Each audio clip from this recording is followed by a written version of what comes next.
Assalamu alaikum wa rahmatullahi wa barakatuh. This is Dr. Ali El-Moursy, and we are recording lecture number 25 in the microprocessor class, the first lecture in floating point lectures. We have actually almost 3 different sets of slides for the floating point, and this is our first one. So the first one is actually on the slides set. It is slide set for chapter 6, the representing numbers, in particularly the floating point. In this lecture we want to motivate for why we need the floating point, and what's the idea of floating point, why we need a new representation, and how this representation is different from what we have. So here it's kind of a motivation for the concept of the floating point in general. So as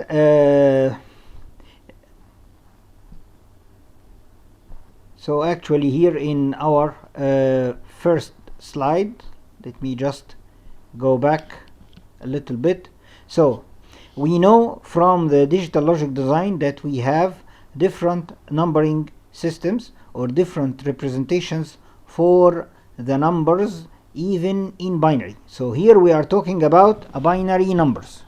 Binary numbers can be represented differently. We in DLD have learned different representations for binary.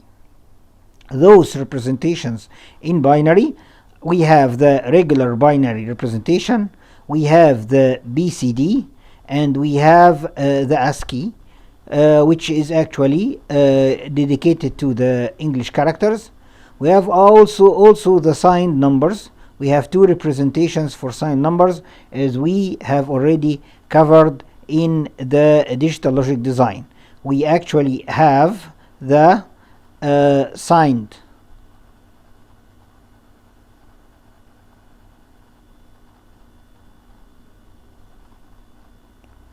hold a second.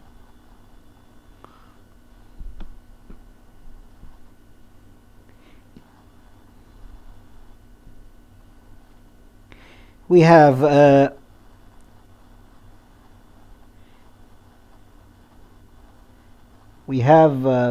the signed,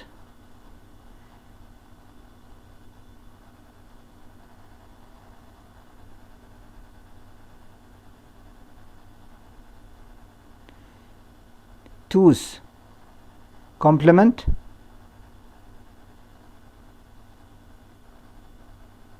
and we have the sign magnitude.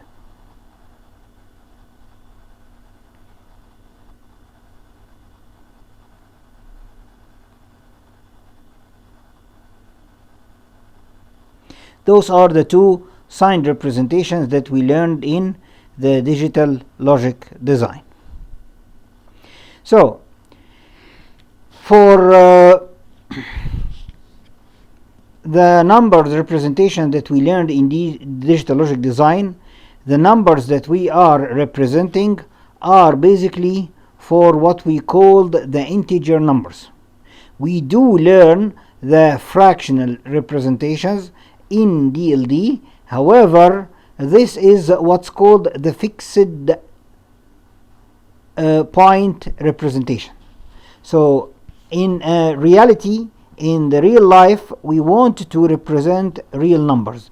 The real numbers contains both fractional part and integer part. Whether we are talking about the decimal numbers or binary numbers, we have the real numbers usually contains an integer part and a fractional part. So how can we represent real numbers in a digital system? If as you know, as we explained back in DLD, that we have to store the numbers in the digital logic or in the digital systems in some storage. So actually I have to have some locations to store my numbers. So in binary we have those locations as the register slots. Okay, so if I have a register, this register usually have slots, and each slot actually can store 1 bit only. So if I'm using this storage for binary numbers, each of those storages can store either ones or zeros. Okay, so 1 2 3 4 5 6 7 8. So this, I can consider this as an 8-bit register if this is used for binary. But if I'm assuming that I can store decimal numbers, so still I have storage for each digit in the number. If I'm using this storage to store integer numbers, this means my assumption is that the decimal point is here at the rightmost position of my number. That means this number is an integer number. Right. Now if I wanted to represent fractional number, that means this point, okay, will not be at that location. The point will not be at that location. It could be in any location, okay, on the number. So if I have what we call the decimal point or the binary point right here, that means what comes to all the numbers that are actually all numbers to the right of the decimal point are actually representing the fraction, and the numbers to the left of the decimal point are for the integer. Here I'm usually storing the integers, and here I'm storing the fractional part. Okay, this representation means, or this is actually called the fixed, this representation called the fixed point representation. It's called the fixed point representation. So I'm beforehand define where is my point. Okay, the points stay there. Okay, and to the right of the point I have the fraction, to the left of the point I have the integer part. While today we wanted to represent a new representation for the numbers, which is called the floating point. Okay, so first we need to motivate for the floating point representation. Okay, first of all, the fixed point representation assumes that the binary point, so if I'm talking about the binary number, the binary point is always fixed in one position. Maybe it is to the extreme left of the number, and if this is the case, if I have the number to the left of the number, that means all of the number is just a fraction. Or if it is in the extreme right of the register, that means all of my number is integer. Or it actually in the middle, or any location in between them, that means I'm talking about a real number. So either way, operating on the number in the register becomes exactly the same as operating in the integer number. So if I'm if I'm storing a number and I represent it using what we call the fixed point representation, that means I know exactly where is the location of the binary point. To the right of the binary point fraction, to the left of the binary point is the integer, and this is a real number. This is called the fixed point. By the way, I can do any processing for the number like that. So for instance, if I want, this column is showing the number in decimal representation, and here the binary representation for those numbers. I can even represent the numbers using the negative 2's complement representation by getting the 2's complement of the numbers that I have here.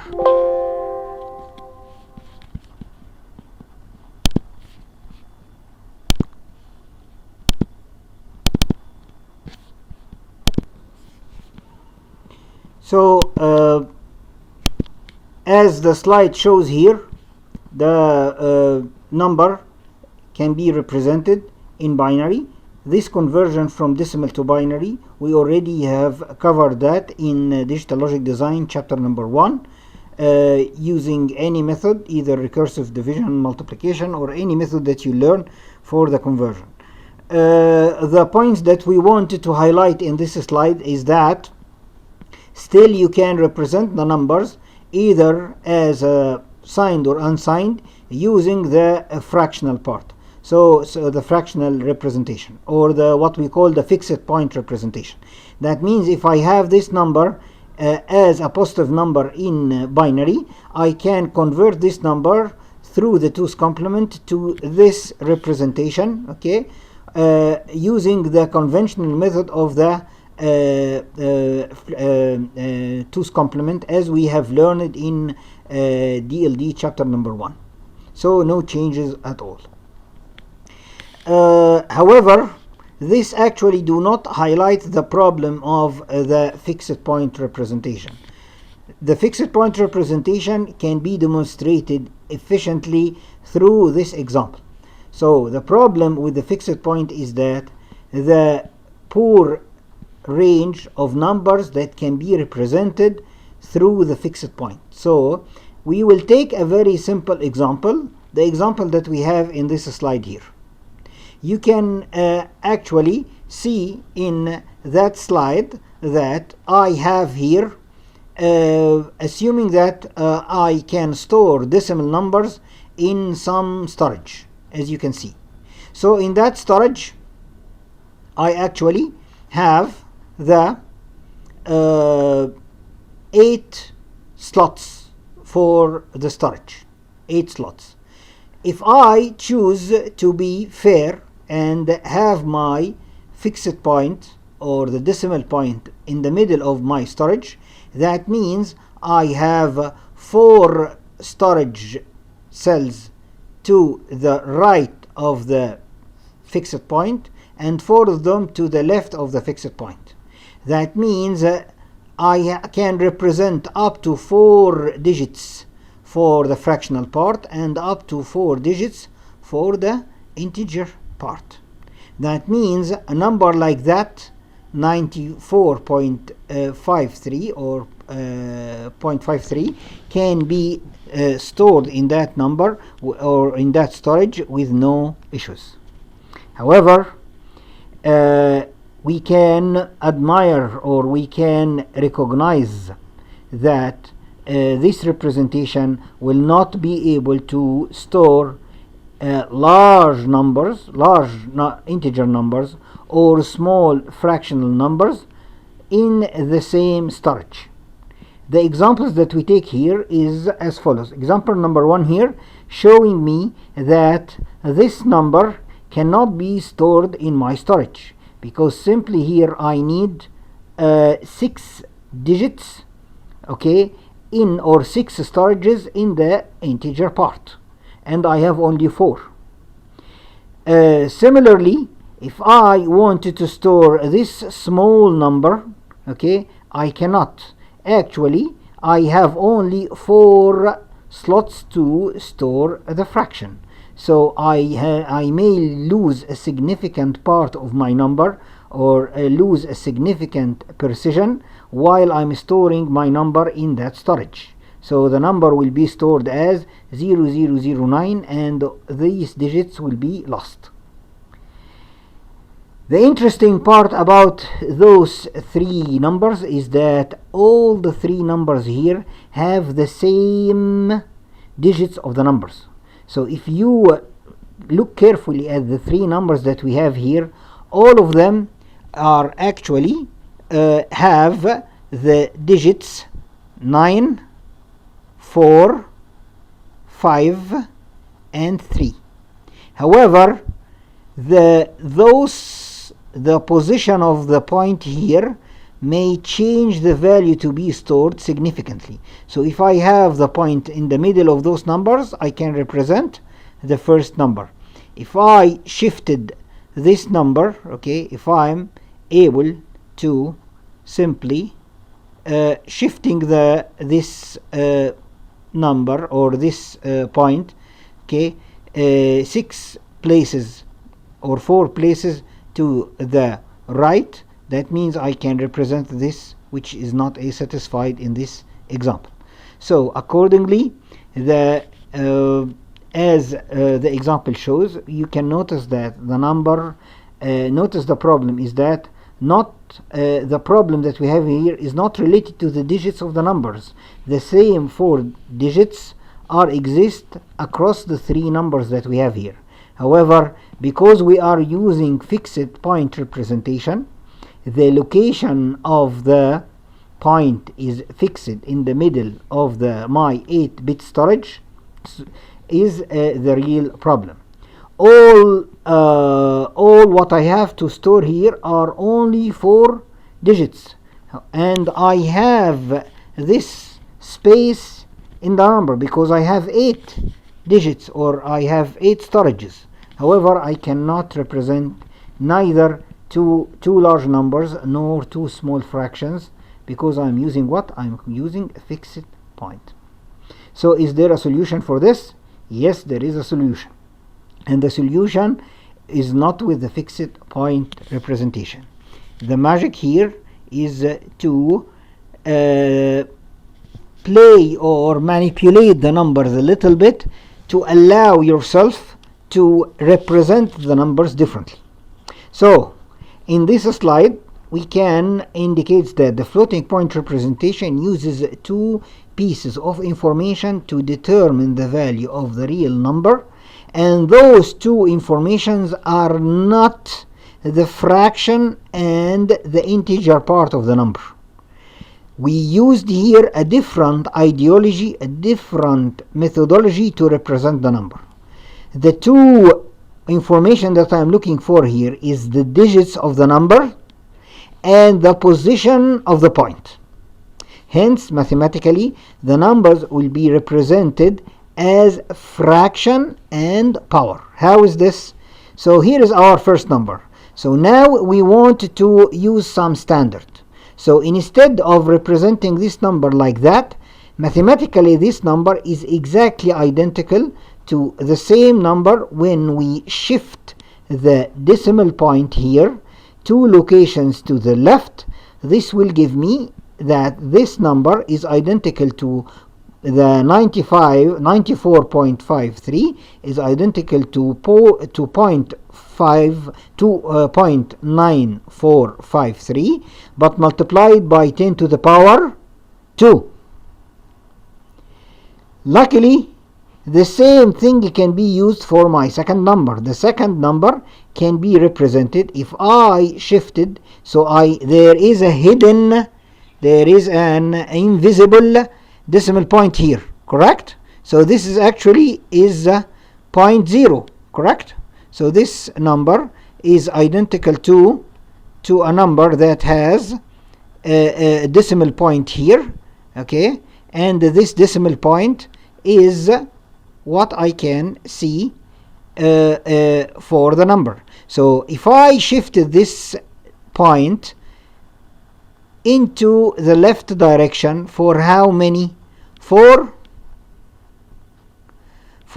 6 places, I can still put my number here as 0.9453 multiplied by 10 to the power 6. Similarly is the small number. The small number also can be viewed as 0.9453, but now since I want to shift the point, so the shifting for the point here should be done in the other direction. So basically I have to shift the point.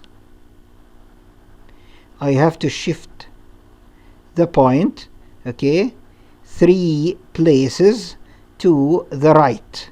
That means I have to reduce the power of 10 by 3. So this number is identical to the 0.9453 multiplied by 10 to the power minus 3. You can view or you can notice that the three numbers that we have, okay, have the same exact digits of the number. However, each of them is raised to different powers of 10. So digits of all the numbers are the same and can be stored in 4 digits only. However, I should not only store the digits of the number, I want also to store what? To store the powers of 10 in order to keep the exact value of my numbers, which we will see in the next slide. So now, in order to successfully store those numbers, I want to store the 4 digits of the number, and I need another part of the number to be stored, which is the powers of 10. So if I'm storing the first number with the number 2 as the power, if I'm storing the second one with the number 6, I'm storing the third number with the number -3. That means I can represent the 3 numbers. So here is the representation, which is called the floating point. In floating point representation, we are not representing the number, or we are not splitting the number as 2 components, integer and fraction. However, here we are actually storing 2 different components for each number. The real digits of the number and all of them as a fraction, we call it the mantissa of the number. So the mantissa of the number are the real digits of the number, with all the digits to the right of the decimal point. But the mantissa of the number is not enough. I have also to store the powers of 10 in the rest of the fields. So right now I will use the 4 storages to store the mantissa, and the other 4 storage to store the exponent. We call it the exponent, which is the powers of 10. So for the first number, I will store the mantissa 9453, and the exponent should be 2. For the second number, I'm storing the exact same mantissa, but I will store the exponent as 6.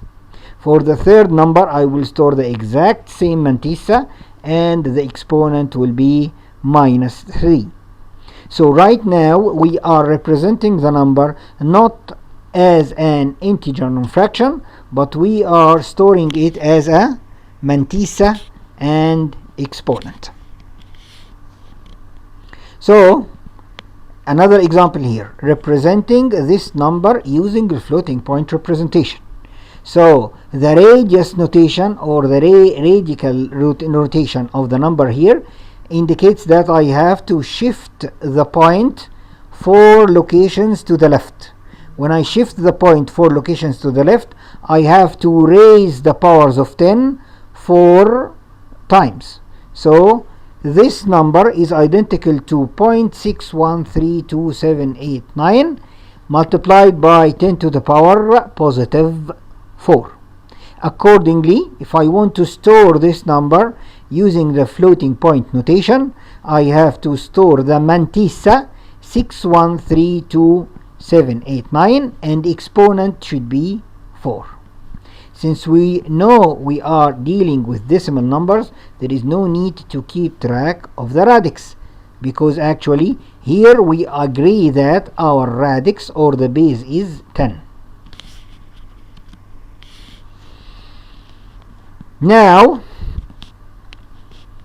so it is impossible to represent very large numbers or very small numbers using the simple integer notation. We usually, so even if our daily life, if you have a number like this, you will never write it like that. You will simply write it maybe in a format like this. We use this way of notation for the numbers, okay, even in our daily life. So if you have a number like that, so you pack it in a better way like this.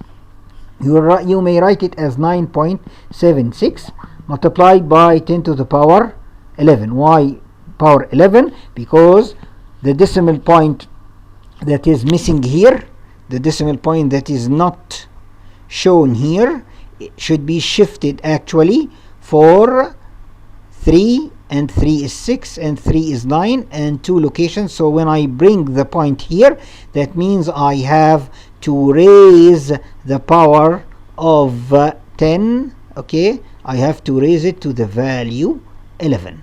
3 plus 3 plus 3 plus, so that means 9 plus 2 is 11.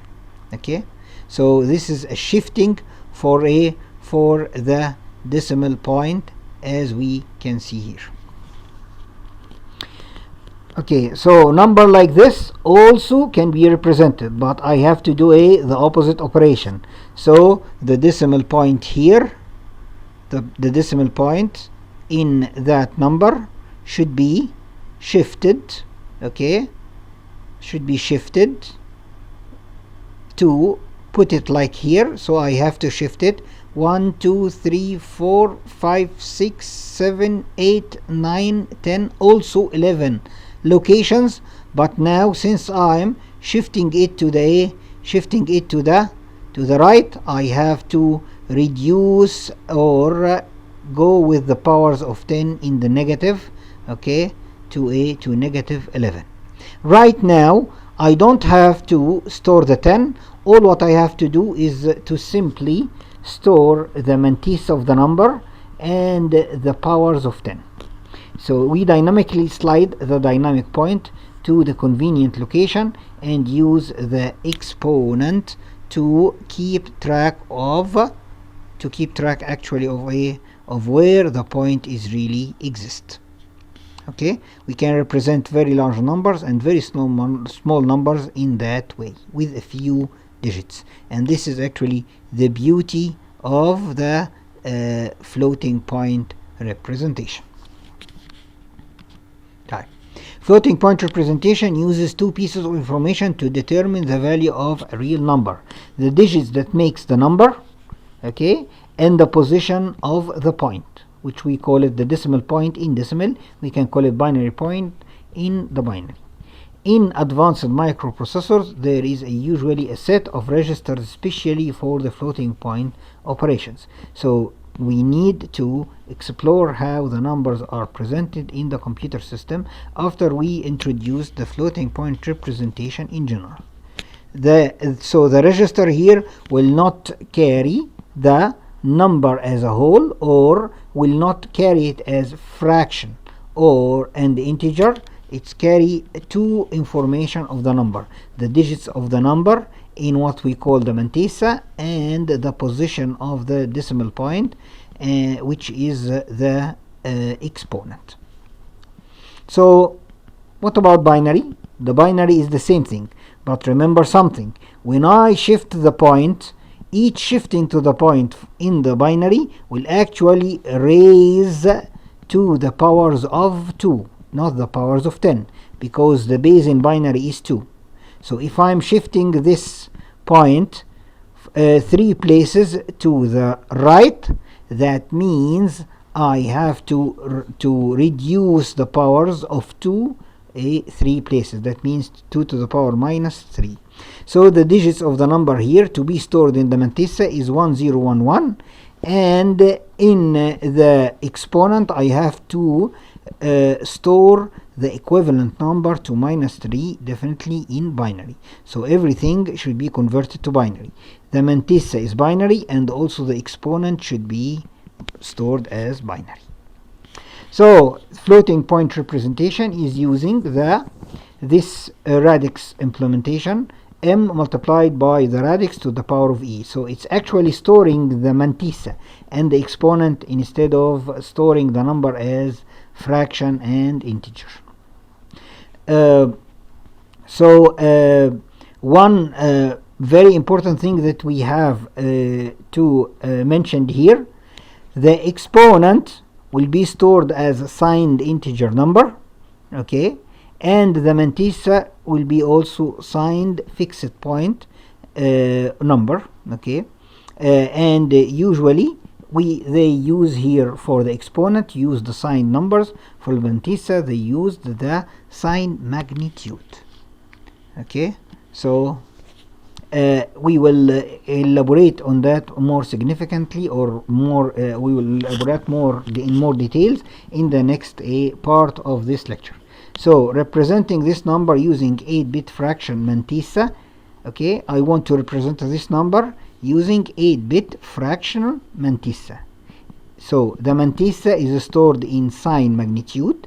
That means I have the magnitude of the mantissa and 1 bit for the sign of the mantissa. Okay, so that means first I have to shift this point to have all the mantissa as a fraction.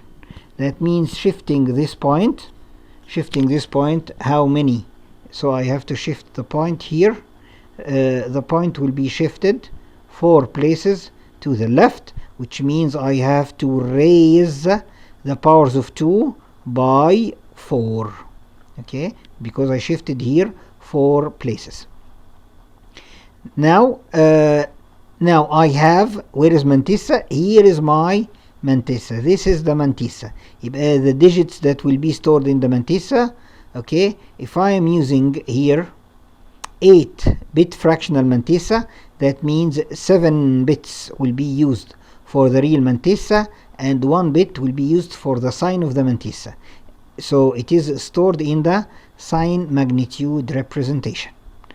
The 6 bits, the sign 2's complement exponent, so the exponent will be stored as a 6 bits sign 2's complement. So I want to store the number 4. So number 4, okay, if I'm using 6 bits for the exponent, that means I have to represent number 4. Number 4 is 0, 0, 1, and I have to extend it with 4 zeros because this is a positive number and I want to store it in full in total in 6 bits.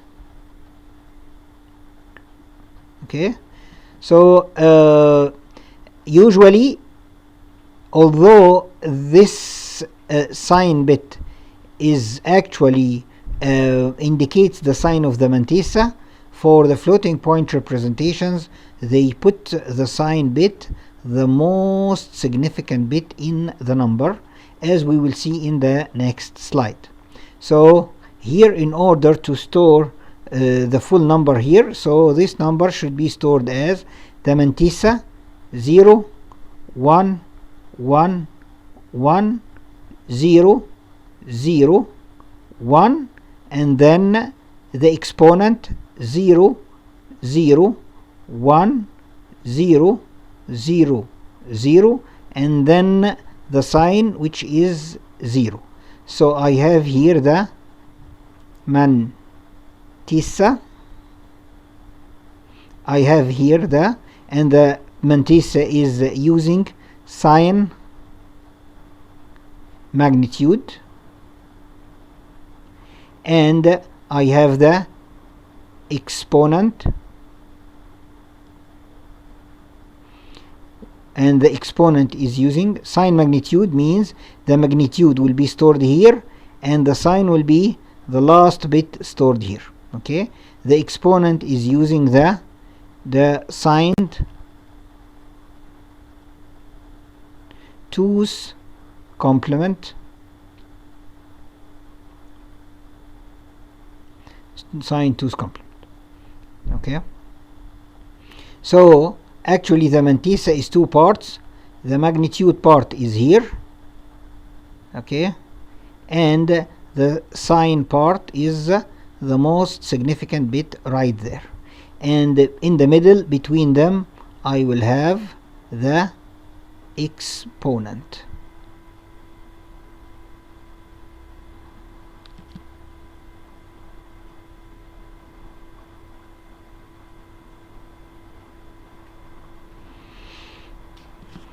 So in slide 17 here we can see the actually a 32-bit representation for the floating point.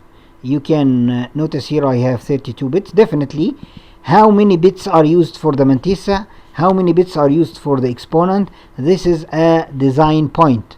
So there is an argument here. Do you want to use more bits for the mantissa, more than the exponent, or vice versa. It depends on your needs, and engineers and mathematicians have come up with some standard here to use to actually fulfill the needs of all the scientific applications. Okay, so 23 bits of mantissa, that means you have a very high precision of numbers. You can have a number of too many digits or bits in it. Exponent 8 bits also allow you to represent a huge amount of or range of numbers, from the larger integers to the smaller fractions, as we will see in the next set of slides inshallah. Okay, so let's take a little bit of break, and I will continue after the break.